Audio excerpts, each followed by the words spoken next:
அனைவருக்கும் வணக்கம். நான் மறந்து போன பழைய காலத்து ஐதீகம் இதை உங்களிடம் ஷேர் செய்கிறேன். பெண்கள் தலைவிரி கோலத்தோடு இருக்கக்கூடாது. காரணம் என்னன்னு கேட்டிங்கன்னா, மூதேவி தான் அப்படி இருப்பாங்க. அதனால் வீட்டில் லக்ஷ்மி வர தயங்குவாங்கன்னு ஒரு ஐதீகம். அதே மாதிரி நகத்தை வெட்டி மனிதர்கள் கால் படும் இடத்துல போடக்கூடாது, குப்பையில் தான் போடணும். காரணம் என்னன்னு கேட்டிங்கன்னா, யார் நம்ம நகத்தை மிதிக்கிறாங்களோ அவங்க எல்லாரும் நம்மளுக்கு பகையாளி ஆவாங்கன்னு ஒரு ஐதீகம். நம்ம காய்கறி நறுக்கிறோம் இல்லையா, குப்பையில் எடுத்து போட்டுடணும் சமைக்கிறதுக்கு முன்னாடி. அப்படி செஞ்சுமானா சுமங்கலியாக இறப்போம்னு ஒரு ஐதீகம்.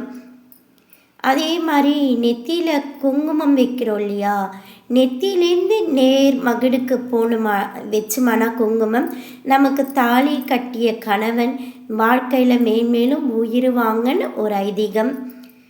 அதே மாதிரி பார்த்திங்கன்னா, நம்ம வாசப்படியில் நிற்கவே கூடாது.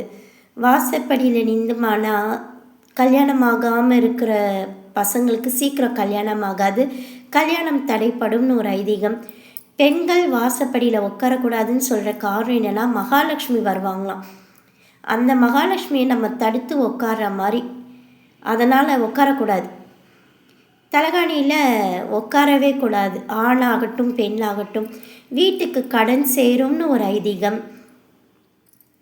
அதே மாதிரி வீட்டில் பஞ்சுகளெல்லாம் பறக்கவே விடக்கூடாது. எவ்வளோக்கு எவ்வளோ பஞ்சுகள்லாம் பறக்குதோ அவ்வளோக்கு அவ்வளோ வீட்டில் கஷ்டம் வரும், கடன் சேரும்னு ஒரு ஐதீகம். எந்த ஒரு பாத்திரத்துலையுமே வழிய தண்ணி பிடிச்சி வைக்கக்கூடாது. அப்படி வழிய தண்ணி பிடிச்சி வச்சிங்கன்னா கடன் சேரும்னு ஒரு ஐதீகம். அதே மாதிரி தலையில் அடிச்சுட்டு ஆணாக இருந்தாலும் சரி பெண்ணாக இருந்தாலும் சரி அழவே கூடாது. அப்படி அழுதிங்கன்னா வீட்டுக்கு தரித்திரம் வரும், சண்டைகள் அதிகமாகும்னு ஒரு ஐதீகம்.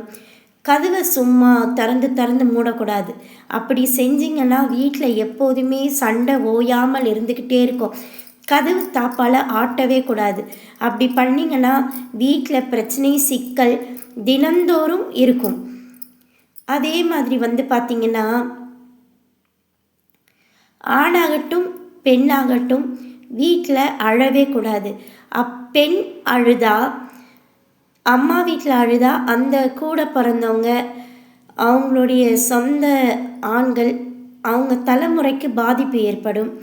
அதையே ஒரு ஆண் அழுதா கூட பிறந்த சகோதரிகளுக்கு பாதிப்பு ஏற்படும். அதுவே தாலி கட்டிய கணவன் வீட்டில் ஒரு பெண்ணு சும்மா அழுதுட்டு இருந்தால் அந்த தலைமுறையை பாதிக்கும். அதுவே தாலி கட்டிய கணவன் ஒரு பெண்ணால் அழுதுட்டு இருந்தால் அந்த பெண்ணுடைய தலைமுறைகள் பாதிக்கும். இது ஒரு ஐதீகம். அப்புறம் பார்த்திங்கன்னா, நம்ம பேசக்கூடிய வார்த்தைகள் அவசொல்லாக இருக்கவே கூடாது. அப்படி இருந்திருந்தால் மேலே வாஸ்துன்ற பக்ஷி பறக்கும், அப்படியே ஆகட்டும்னு சொல்லிடும். அதனால் முடிஞ்ச அளவுக்கு நல்ல செயலை செய்து நல்லதை பேசுங்க, நல்லதே நடக்கும். நன்றி, வணக்கம்.